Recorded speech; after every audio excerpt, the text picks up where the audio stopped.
हाँ तो गाइज हम लोग मिथिलांचल के कपिलेश्वर स्थान में घूम रहे हैं और हटिया में जो जैसे बाहर में चाहे गांव में मंडी कहते हैं ना, तो यहाँ मिथिलांचल में हम लोग हटिया बोलते हैं। तो हटिया इसी प्रकार से लगता है, ठीक है। तो देखिए दिखाते हैं क्या कैसे बिकता है।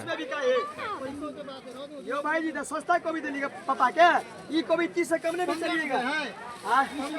15 रुपये कोबी बिका है, मोच का दाल 30 रुपये कोबी बिका है।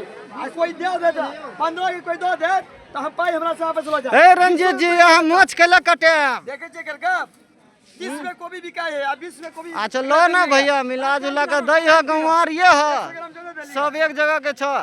4 किलो ले बारे 4 किलो कोबी आ हई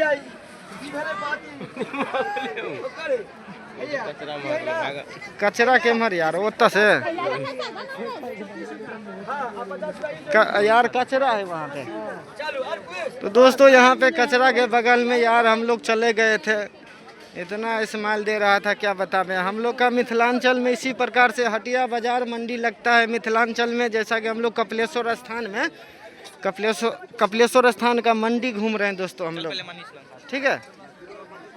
तो कपिलेश्वर स्थान का मंडी देखिए हम लोग का, जैसा अभी मधुबनी जिला में कपिलेश्वर स्थान का मंडी इसी टाइप से लगता है।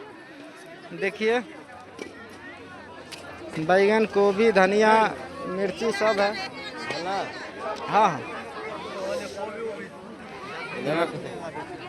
केना है भैया हो पालक के साग 10 रुपये मुट्ठी ले भैया। चलो ठीक है। तो दोस्तों मिथिलांचल हाट में अभी हम लोग का 10 रुपये मुट्ठी पालक का साग है। सरसों का साग केना है काकी 20 रुपये किलो। ठीक है दोस्तों, हम लोग का जो जैसा कि देख रहे हैं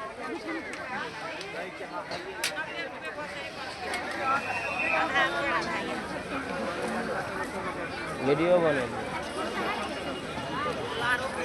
वहीं क्या है ये सब। ये कथी के साग पूछना ना, खेसारी के साग केना है काकी 60 रुपये किलो। तो दोस्तों खेसारी का साग हमारे इधर 60 रुपये किलो है। जैसा कि देख लीजिए मटर भी यहाँ बिक रहा है, टमाटर है, मटर है। अरे अशोक जी के देख ले आओ। तो दोस्तों एक अशोक जी मेरा एक फ्रेंड है, वो भी ये काम करते हैं।